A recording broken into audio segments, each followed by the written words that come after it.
Okay. All right. So again, I'm going to start with the purchase and sale agreement. And what I find out is for people, even if you've done a purchase and sale agreement, if it's been a while, it's good to get refamiliarized with the process. But we're not going to go into a whole bunch about it. The main thing that I wanted to bring up is just to make sure that when you're showing property, you're going to see on the listing input that you get when you're going to be going out and showing property, that the listing agent does show on there what the commission is going to be for a buyer's agent. And usually on our Northwest MLS, that auto populates into this spot right here on line 17. It'll either have a dollar amount or it'll be a percentage amount offered to the buyer's agent. Okay, just make sure that number 17, you always check the box if it's 2.5 or 3% that the listing agent is paying, or the listing seller through the listing brokerage is paying, then you would just check the box, pay as offered. All right. If, say that and we're going to look at the buyer's agency agreement in a second, if you decide that you want 3, when you work with a buyer, I want 3%, no ifs, ands, or buts about it. Then when you get to this part, you will go ahead and click the pay as offered, and then that way the listing company knows that they're going to pay you what they're saying. Say if it's 2.5 and you wanted 3, you've got a 0.5% there that's not spoken for. So you would go ahead and you would mark pay as offered, and you would get that 3%. Now, another way you could do it also is you could click other. And then we're going to go and we're going to look at the 41, because that's the next thing that will help to make sure you get paid. And this is, like we said, you need to have this filled out when you first start working with a buyer, as soon as reasonably possible from the day that you meet them. And you want to make sure that it gets filled out. And there, I went into, and I hope all of you are getting a chance to do this on Wednesday mornings at 9:30. There is always a Washington State meeting at EXP, in EXP World. It starts at 9:30 and it's only a half hour usually, but they cover a lot of stuff that's happening, that, questions that may come up during the week, and they answer them there, or I answer them here, or you can text me and get answers. But one of the comments that came up with this last Wednesday was that, people were having a hard time getting buyers to sign the buyer brokerage agreement. And we're trying to think about it. Why? I mean, and maybe one of you might want to throw in an answer. Why would somebody have a hard time signing it? Any comments? Maybe because they don't want to feel like they have to work with you. Okay. For like a certain amount of time, I guess. One of the reasons, I guess. And maybe they don't also feel like they have enough additional money to have to pay you on top of what they're going to pay already for a mortgage. Okay. Anybody else?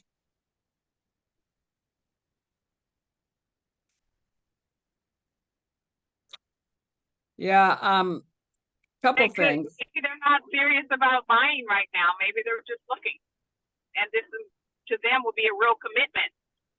Yeah, I'm sure that's true. Yep. Anything else?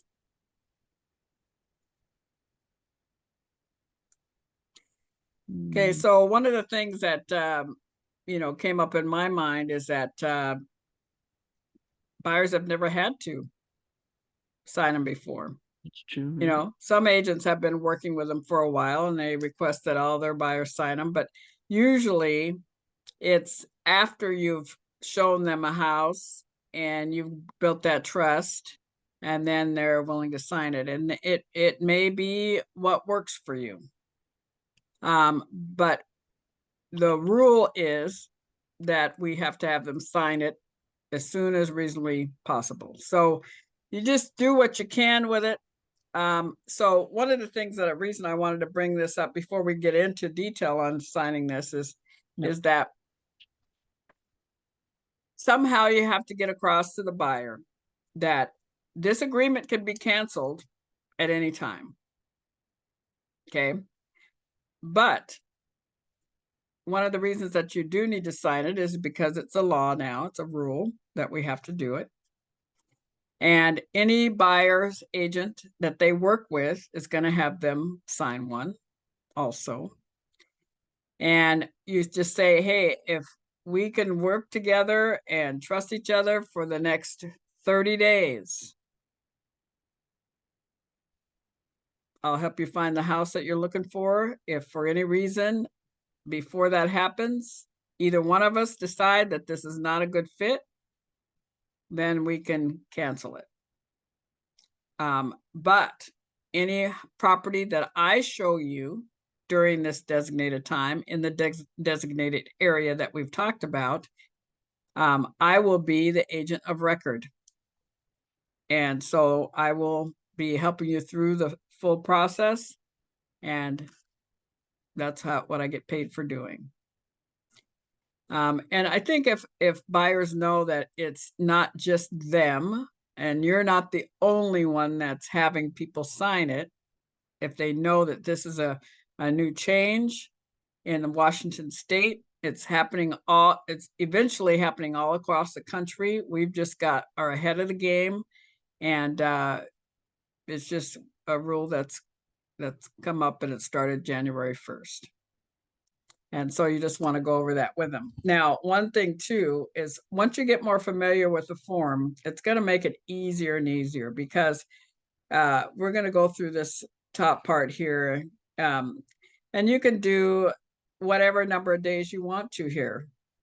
60 days if it's not filled in, but if you have that discussion and you see there's iffy, you might even be iffy about the buyer yourself. You just say, you know, how about we say 30 days? We find you something between now and then great. If not, then we'll move to that next phase, and if we need to extend it, we can. All right, and so you can pick however many days you want to do it here, and then make sure that you talk to them about agency, and that it's the agreement on the listing is between the listing brokers company, their brokerage company, and your company. It's not you and you're not in there at this point. The buyer broker, I mean, their agreement is with the company. You are just the sub-agent from the company, and you're the one that's going to be helping them find a property. And that's why it says buyer brokerage firm appoints, and then your name will go here. And then down here and number in C is talking about agency relationship. And we talked a little bit about this last week, and maybe this is where you'll want to say, well, if you're not wanting to sign anything exclusively with me, then we could do a non-exclusive agency, but I need you, if I'm going to show you property, I need to have you sign at least one of these, or check one of these boxes. And if it's exclusive, that means that they cannot work with another agent. If they do, and you showed that, you know, then they owe you a commission. Okay. If you do a non-exclusive, that still applies that if you were the procuring cause, and by procuring cause, if you were that person who showed them the property or sent the listing to them to make them aware of that it was available, then you should get a commission for doing that. Now, the only thing with what's happening, you know, now with buyers finding everything on their cell phones. You know, most of the time they're sending you property that they have found. This non-inclusive can get a little shaky. So I wouldn't use it, but you may find that, you know, hey, at least I'll get them to sign something, but you might end up doing a lot of running around that it's hard to clarify who. If you show them the property, then you've got record that you showed it to them. But if you just sent it to them through the Northwest MLS listings and all that kind of stuff, it's going to be hard to track down who actually procured the buyer seeing the property. So I'm going to work with the exclusive. And if I'm not sure of the buyer, then I'm just not going to work with them. Let them go, you know, but try to build rapport with them, make sure you're listening, sit down with them over coffee, find out what they're looking for, and just get clear on whether you're going to feel comfortable working with them or not. And if you feel comfortable, usually they're going to feel comfortable with you. All right, so now down to this next part, limited dual agent. And we talked a little bit about this too, is buyer broker as limited dual agent. If initial below, buyer consents to buyer broker and supervising broker acting as limited dual agent in the sale of property that is listed by the buyer broker. So I have a condo coming up in a little bit that's going to be coming on the market, and say I'm in there doing an open house. A buyer walks in and said, "Oh, I want to write this up. I want this place," and they don't have an agent. I can technically have them sign this buyer agency agreement with me, even though I'm the listing agent. And all it's going to do is say, the buyer, are you okay with me writing it up, even though I represent the listing, the seller? Because once you've got a listing agreement, you represent the seller. Doesn't matter what happens after that, you represent the seller. Now, what you could do is say, you know, I would prefer that you have your own representation. Do you mind if I refer you to a great agent? And then you can do that and get a referral fee from whoever you refer it to. Okay, that would be the way to do it. But you can always have this signed by the buyer. You know, you need to have this initial by the buyers anyway, letting them know that this could happen, and just let them know. Usually in this case, I'm not gonna write it up for you. I'm gonna have somebody else do it. I'll refer you to somebody else, but for right now, we need to initial this section. All right, and then firm, no matter what, even if you do refer the buyer to somebody else that's in your company anyway, your firm is still a dual agent, and the buyer just needs to know that. Okay, but they will have their own representation by an agent. All right, and then we get down to the section where it's compensation. Buyer acknowledges that there are no standard compensation rates. All right, a lot of people will tell people that. Standard 3%. And they expect that that's what people are gonna pay. But there is no standard compensation rate, and that the compensation in this agreement is fully negotiable and not set by law. The compensation for buyer brokerage firm services, the compensation shall be. Now, on mine, I put 2.5%.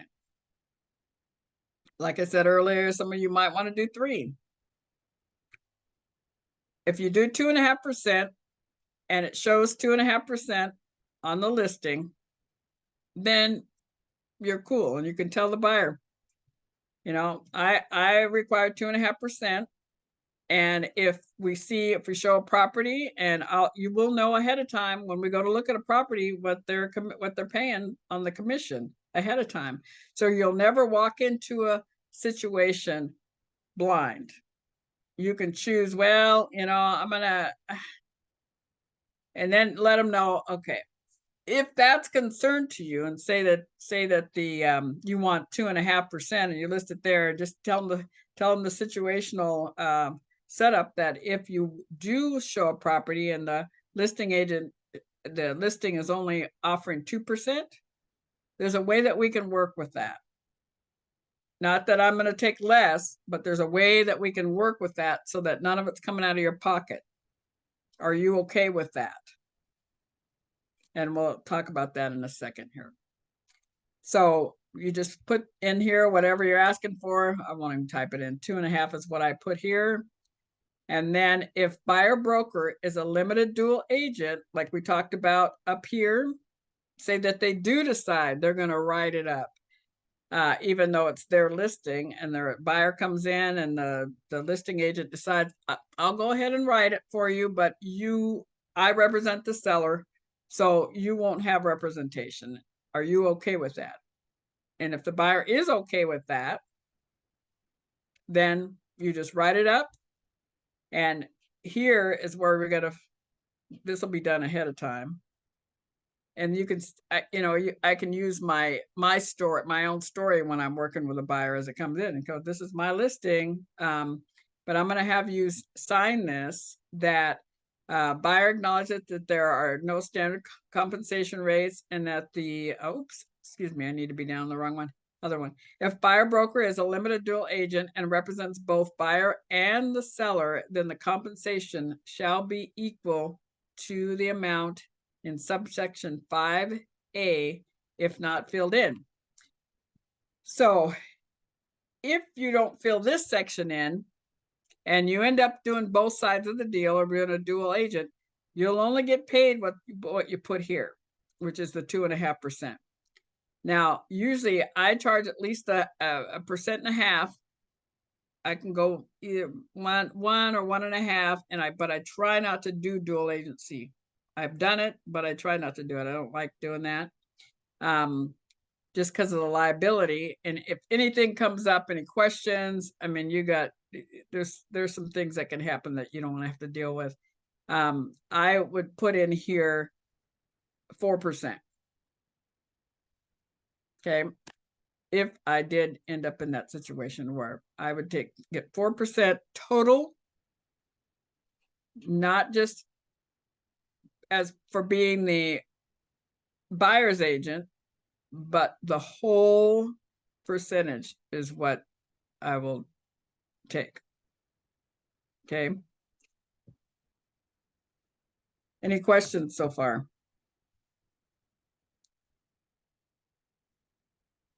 Now, we may find out that in this situation, after reading through it, and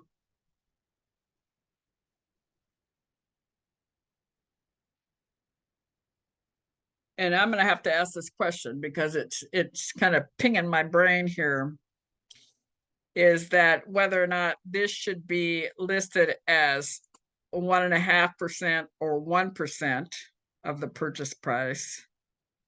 Let's see. Well, let me do both. You got why I'm doing that? Because I don't want to have it confused. Yeah, let you do both. Okay, so I think this would be correct then to do it this way. Otherwise, what you're showing is you're getting 2.5% from the listing, and you're getting 4% from the buyer. And that is not what we're trying to say. We're just saying I would take a total of 4%, because this agreement is between me and the buyer, not me and the seller. The seller deal is a separate thing. The listing compensation is a whole separate thing. Does that make sense? And I'll get clarification on this. So, like I mentioned, I'd get 4%. Or excuse me, yeah, 4% doing it this way. If I changed it and I put the 4% here, that means I want 6.5%. And I don't think that's the correct way to do it. I need to get some verification on that. Now you can go to Northwest MLS, and when you pull up the there should be, how many of you have used the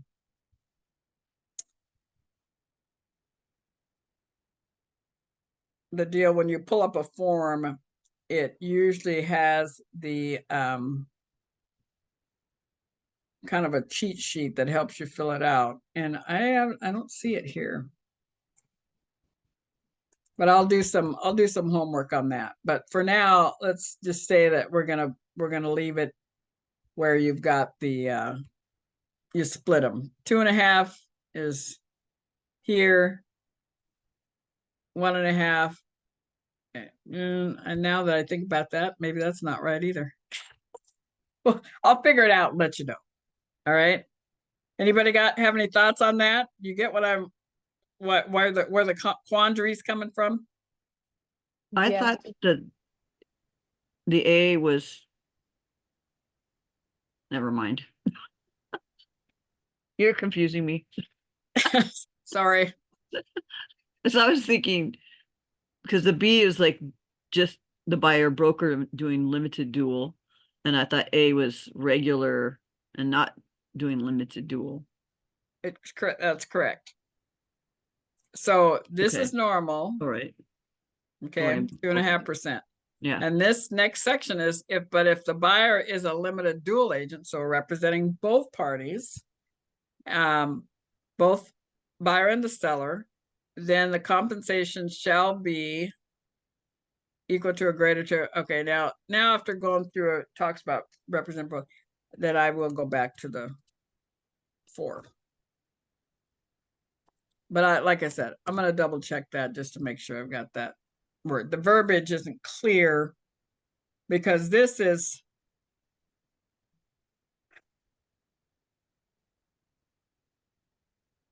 This should be equal to the amount in subsection 5A, which is the one right above it, if not filled in. right. If it's not filled in, it's only going to be 2.5. If it is full in, okay, so I think this is right, 4%.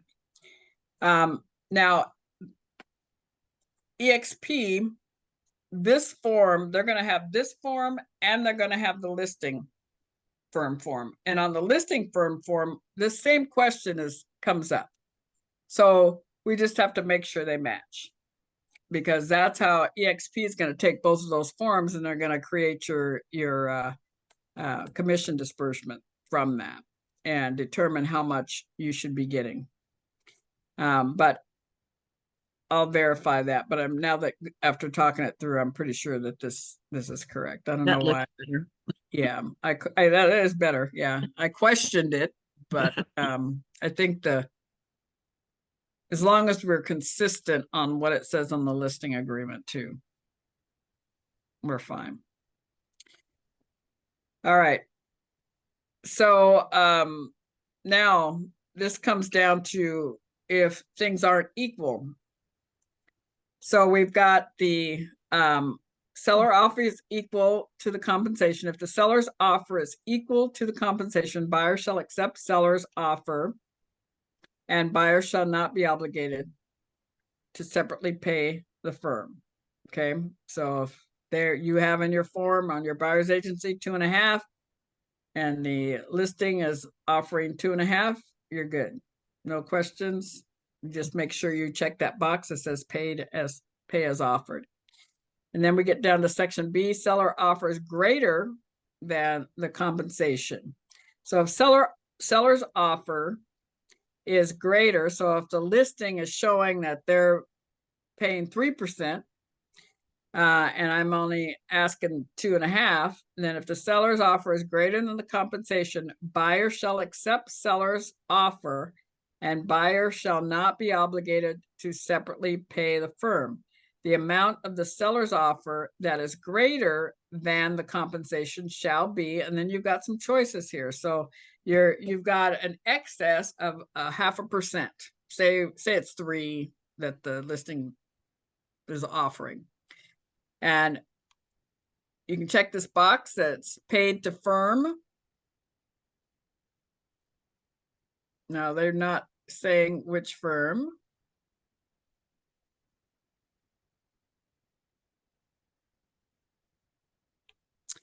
And then the second box is credited to buyer to the extent allowed by the buyer's lender. So you can, if there's excess, you can check this box that if we find a listing, and this is a good way to sell the agency agreement to a buyer as well. Let's just say, hey, I'm asking 2.5. Now, if we're out there and we're looking at listings and the seller is offering 3%, that extra 0.5% is going to go back to you to help you pay down payment, closing costs, whatever.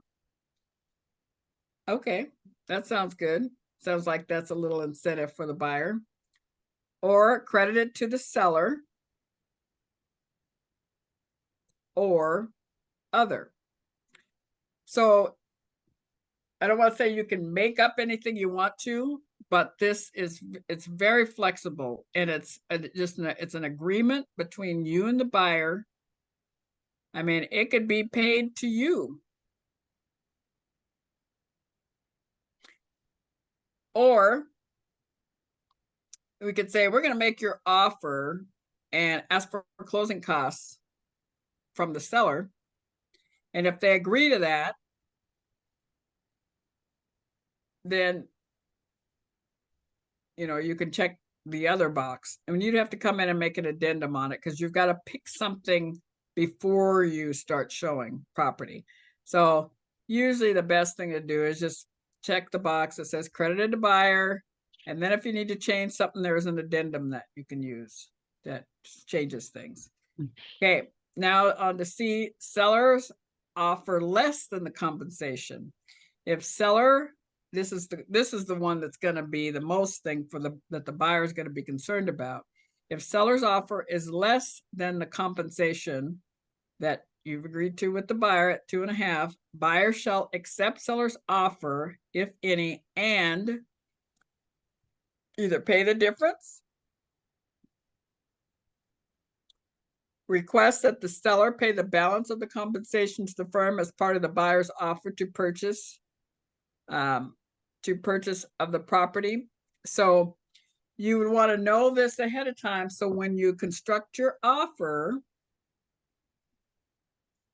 you've got that other section that can be checked.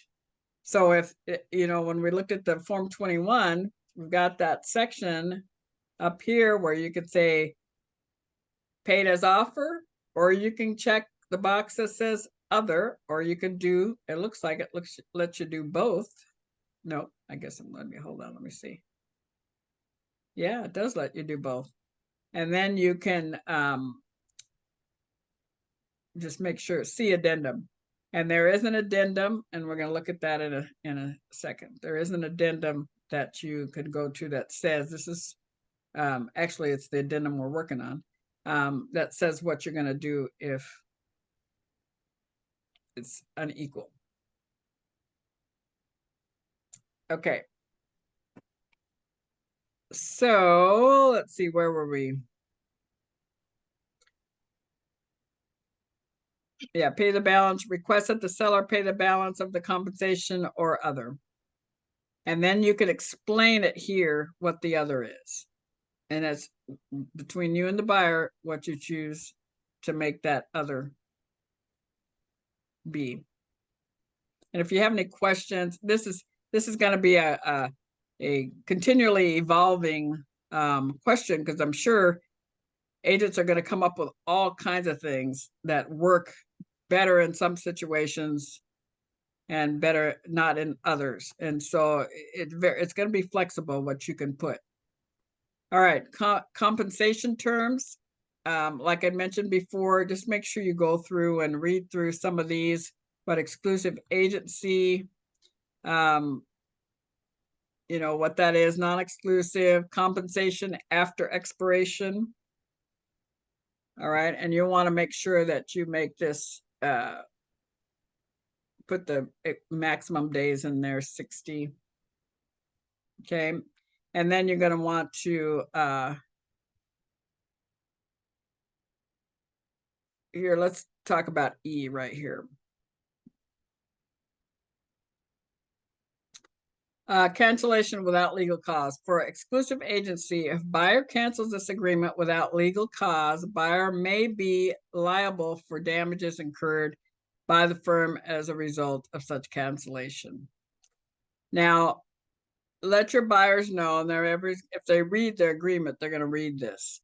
The only damages and the liabilities is if you, as the agent, showed them a property and then they wrote it up through somebody else. And you could prove that you showed them the property and you took them to court.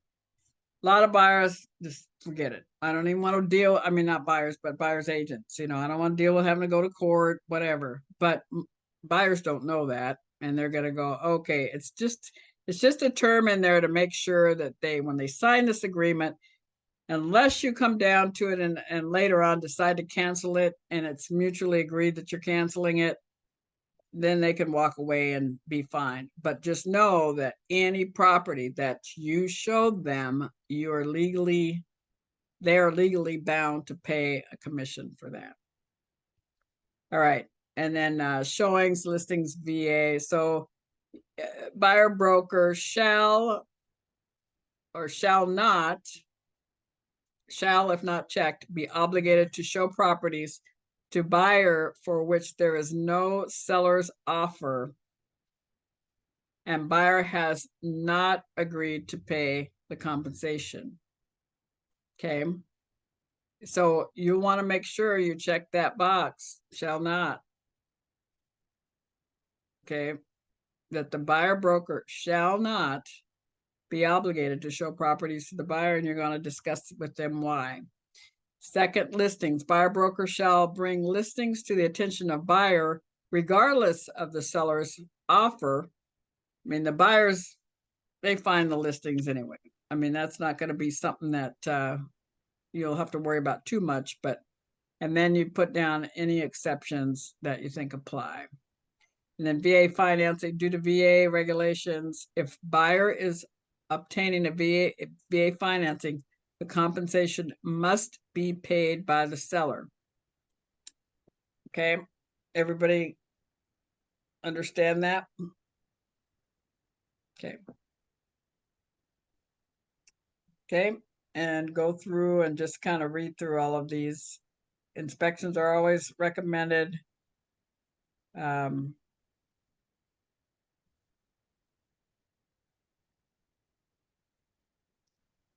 That's interesting.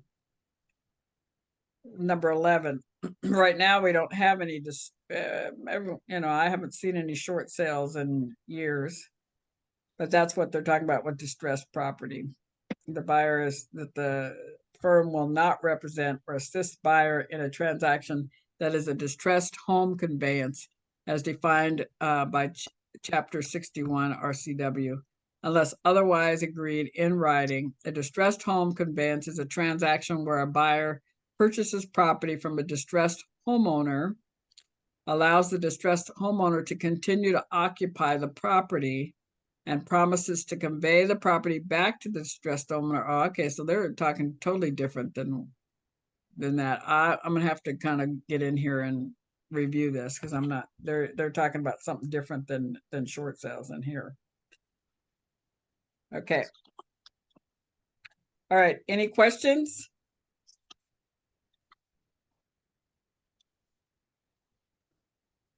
I think I'll just have to go over it again by myself. Yeah. Make sure I'm clear. If I have any questions, I'll ask.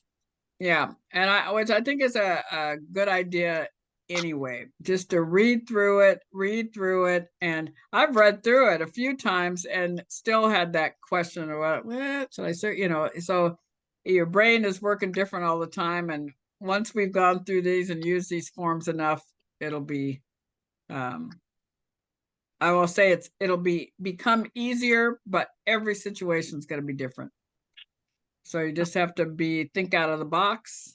And if you have any questions, you let me know. And if I'm not getting a clear, clear answer in my mind, I have no problem talking with our designated brokers, because ultimately it all comes down to their decision. Where do we get the new pamphlet? The real It's estate, right in the where can we download? MLS.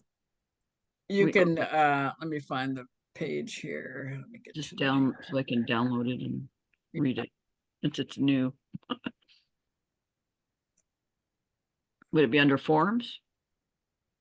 Uh, Not- y- I think you can Under the form, find but it right under forms, and I think I just saw it somewhere. Let's see where it says pamphlets.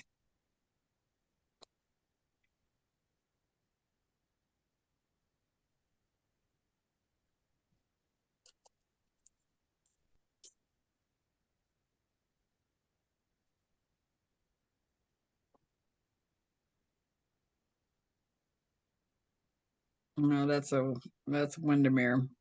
Um,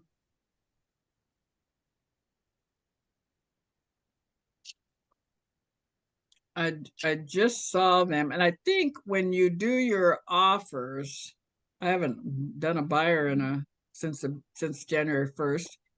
I think when you do a buyer and you pick the, let me try something right here real quick.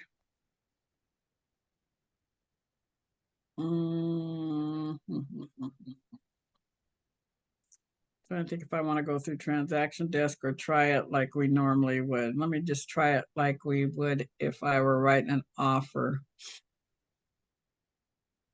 on something.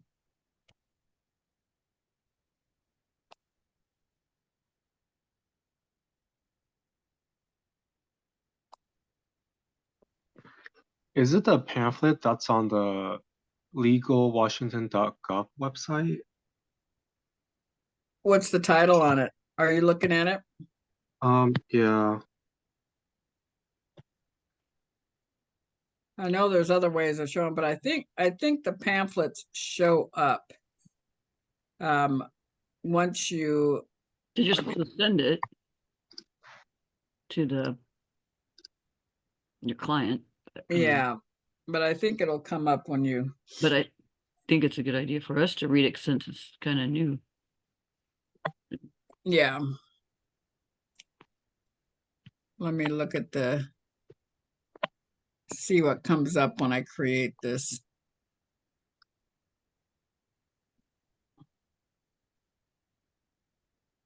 Just like one of those things that you have to send. Yeah. I'm just gonna go next here.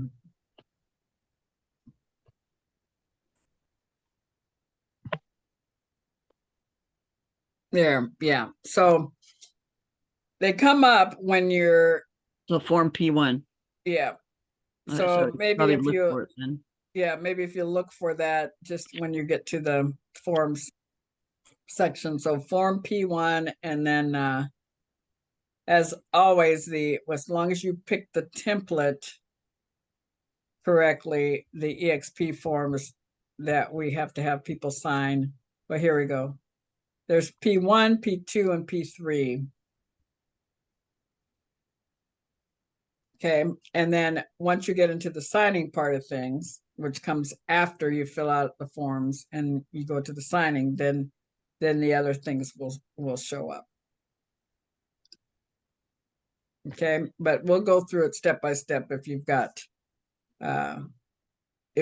questions.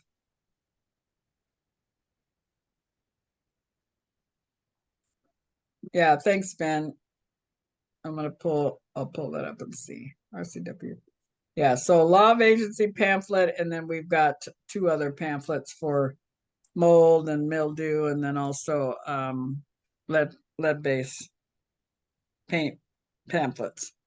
And those pamphlets just need to be sent to your buyers and your sellers too. And they're a part of the transaction, but not really. You don't have to send them to anybody. I don't think there's a place that needs to be signed on them either. I mean,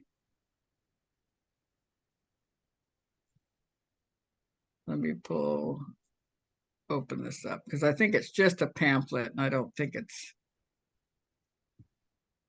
you have to sign anything on it. it's just disclosure. But let me double check, because all these are new, different than what we had before.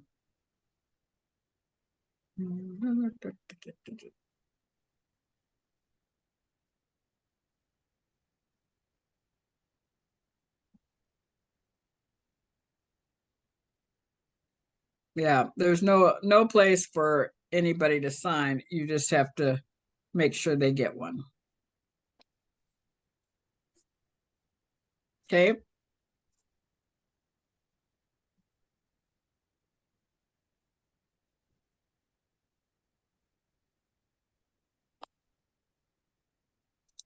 All righty.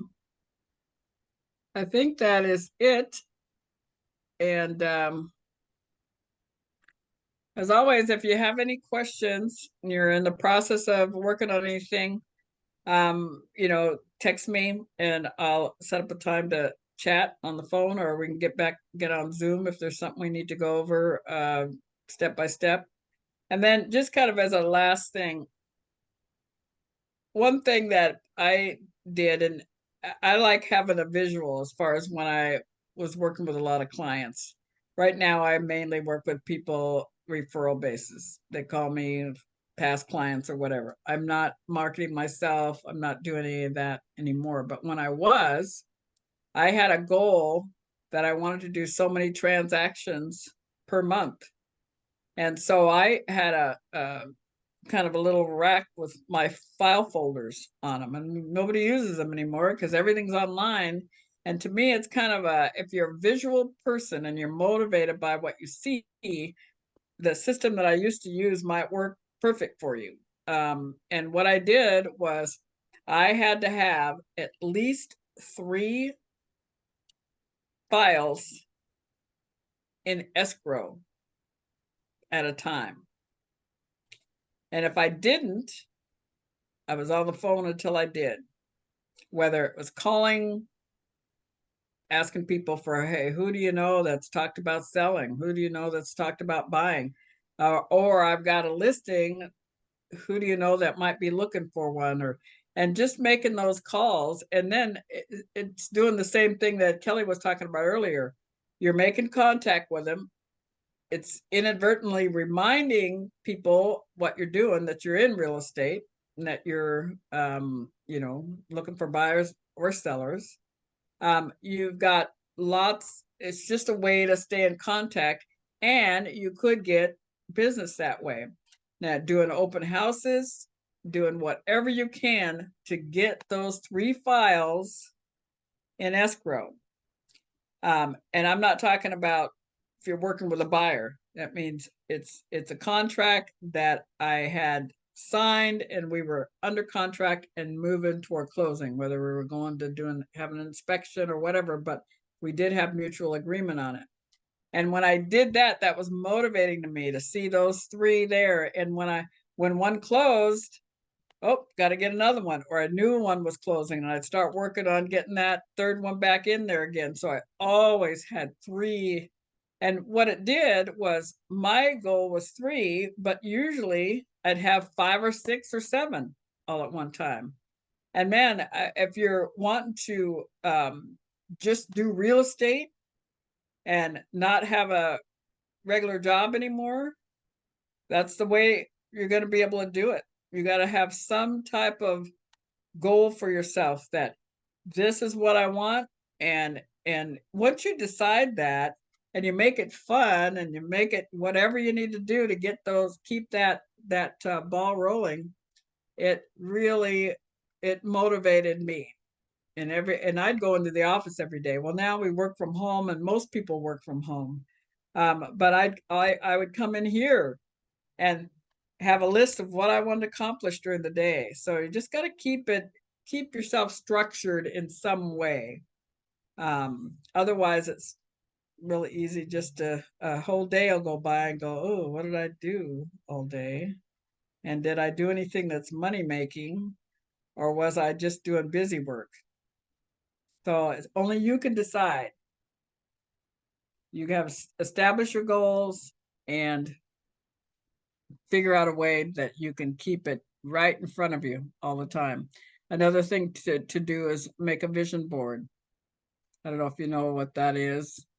Uh, Most people have done them before, but you know, or a vision list or something that keeps in top of mind what you want to accomplish, not just real estate, but want to buy a new property, or I want to pay my car off, or I want to take a trip. Any of those things that help motivate you to make more money. And we'll devote a whole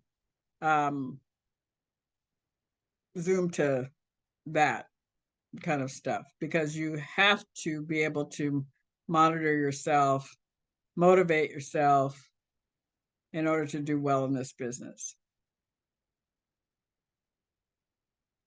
Okay, and it can be done. If I can do it, anybody. My background was teaching school, so it's not sales. I'm not salesy. I just try to form good relationships with people, and that's mainly the best way to look at this, how to be successful at real estate. All right, any questions? Okie dokie. Well, thanks for hanging in there, everybody, and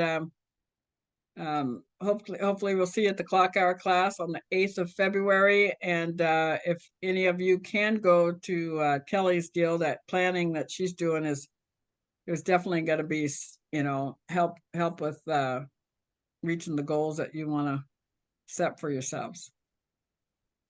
Yeah, I just printed all that agency pamphlet, like five Okay. pages. 5 Cool. pages. Yeah, yeah. That's a lot. There's a lot of them, and you know, I'm gonna what you'll read be all able of to, you'll just be able to email them, attach them in an email, and send them to your clients, just to, and verify when you write the email, because make sure that you document that they were sent in your email when you send them, and then you'll there are new rules of what needs to be uploaded now too, with each transaction. So any of those kind of important things, just make sure that you do an email or a text that you can copy and paste into the transaction file. two. Okay. Have All a right. good, thank All you. right. Yeah, you're welcome. Everybody have a good night. Have a good one. Thanks. Uh-huh. Doo-doo.